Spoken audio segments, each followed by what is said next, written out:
আমরা 2026-এ আছি, কিন্তু এখনো মানুষের মধ্যে মেন্টাল হেলথ রিলেটেড নানা রকম ভুল ধারণা আছে। অনেকেই মেন্টাল হেলথকে এখনো মনে করে সেই শিকল বেঁধে রেখে দেওয়া এবং মেন্টাল ইলনেসকে পাগল মনে করে।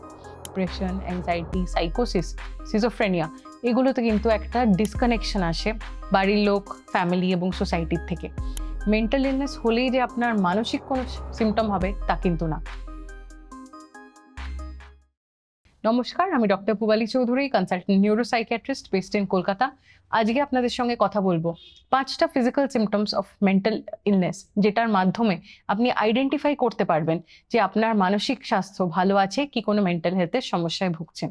প্রথম যে সমস্যাটা বলবো সেটা হচ্ছে ঘুমের সমস্যা। অনেকেই ঘুমের ওষুধ খেতে খুব পছন্দ করেন এবং ব্যাপারটা এতটাকে নর্মালাইজ করে ফেলা হয়েছে, সবাই বিশ্বাস করে যে 40 বছরের পর ঘুমের ওষুধ খাওয়াটা তো নর্মাল।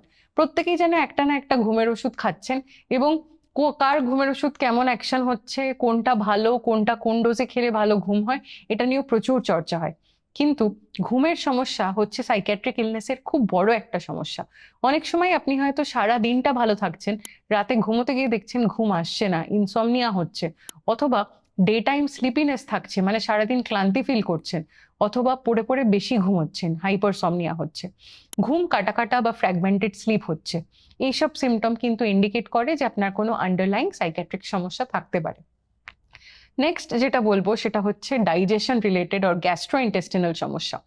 অনেকেই মনে করেন আগের থেকে খিদে কমে গেছে বা একটু বমি বমি পাচ্ছে, খাওয়ার পর যেন একটু পেটটা ভারী থাকছে, খাবার হজম হতে টাইম লাগছে। এগুলো খুবই নর্মাল ব্যাপার, একটা গ্যাসের বড়ি খেলেই হয়ে যাবে, তা কিন্তু না।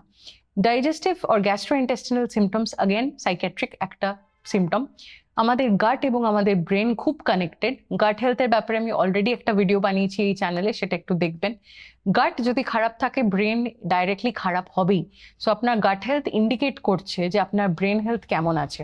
একটু যদি ডাইজেস্টিভ সমস্যা দেখছেন, অবহেলা করবেন না, তাড়াতাড়ি ওটাকে অ্যাসেস করান সাইকিয়াট্রিস্টের কাছ থেকে যে ওটায় কোনো আন্ডারলাইং মানসিক স্বাস্থ্য ইনভলভড আছে কিনা। নাম্বার 3 যেটা মোস্ট ইম্পর্ট্যান্ট অ্যাসপেক্ট, সেটা হচ্ছে কগনিটিভ ফাংশন, মানে আমাদের মস্তিষ্ক বা ব্রেন কিরম ভাবে ফাংশনিং করছে। আপনি আগে সারাদিনে যতটা কাজ করতে পারতেন, আগে আপনি চটচট ডিসিশন নিতে পারতেন, আপনি 2 ঘন্টা 3 ঘন্টা একটানা বসে পড়াশোনা করতে পারতেন, সারাদিনে অনেক কাজ ম্যানেজ করতে পারতেন। সাইকিয়াট্রিক সমস্যা যদি হয়, আপনি দেখবেন আপনার কাজ করার এবিলিটি বা আপনার ব্রেন ফাংশনিং আস্তে আস্তে স্লো হয়ে যায়, বা কাজগুলো যেন এলোমেলো হয়ে যায়। আমার কাছে অনেক অ্যাংজাইটি পেশেন্ট এসে বলে যে অ্যাংজাইটি সেরকম ফিল করছি না, কিন্তু সব যেন ভুলে যাচ্ছি। মেমোরি লস যদি আমরা ইয়াং এজে দেখতে পাই, সেটা কিন্তু অ্যাংজাইটিকেই ইন্ডিকেট করে। তো এটা বোঝা দরকার যে আপনার কিন্তু কগনিটিভ ফাংশন, ভুলে যাওয়া, পড়া মনে না রাখতে পারা, এরম সিমটম যদি বাচ্চাদের মধ্যে, স্কুল কলেজ পড়ুয়াদের মধ্যে দেখতে পান, সেটা অনেক সময় মেন্টাল ইলনেসকে ইন্ডিকেট করে। ডিপ্রেশন, অ্যাংজাইটি যদি আনট্রিটেড থাকে, সেটা অনেক সময় আমরা দেখি মেমোরি ফাংশনিংকে এফেক্ট করে মেমোরি লস বা পুয়ার একাডেমিক পারফরমেন্স হিসেবে দেখায়।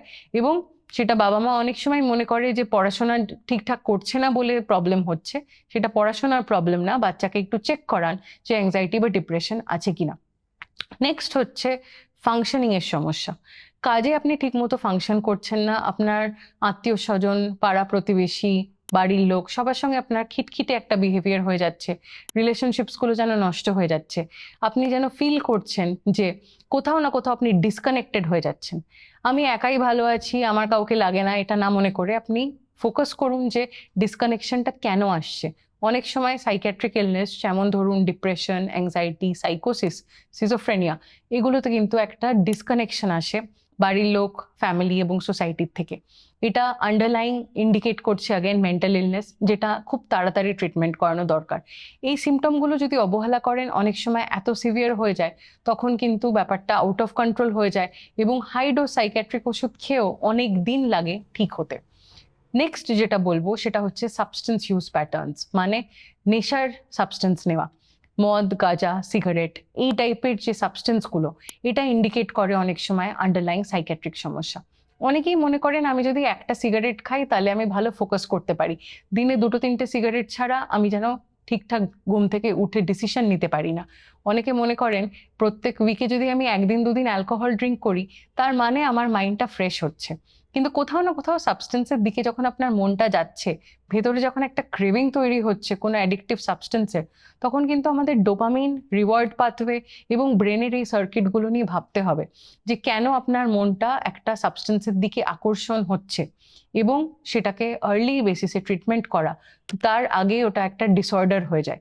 সাবস্টেন্স ইউজ ডিসঅর্ডার অ্যাডিকশন সাইকিয়াট্রির খুব ইম্পর্টেন্ট একটা চ্যালেঞ্জ এরিয়া, এবং অ্যাডিকশনের ট্রিটমেন্ট অনেক টাইম লাগে, অনেক সিভিয়ার হয়, অনেক সময় পেশেন্টকে হসপিটালাইজও করতে হয়।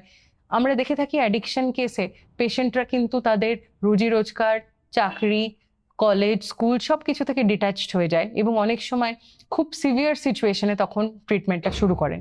যদি দেখছেন আপনার আগের থেকে সিগারেট কাউন্ট বেড়েছে, অ্যালকোহল নেওয়ার ফ্রিকোয়েন্সি বেড়েছে, তাহলে তাড়াতাড়ি একটা সাইকিয়াট্রিক কনসালটেশন করান। এই পয়েন্টগুলো মাথায় রেখে চললে আপনারা দেখতে পাবেন যে অনেক সিমটমই, যেটা আপনি হয়তো সাইকিয়াট্রিক অসুখ বা সাইকিয়াট্রিক সিমটম মনে করছেন না, ফিজিক্যাল হেলথের সিমটম মনে করছেন, সেটা কিন্তু আসলে সাইকিয়াট্রিক সিমটম। নমস্কার।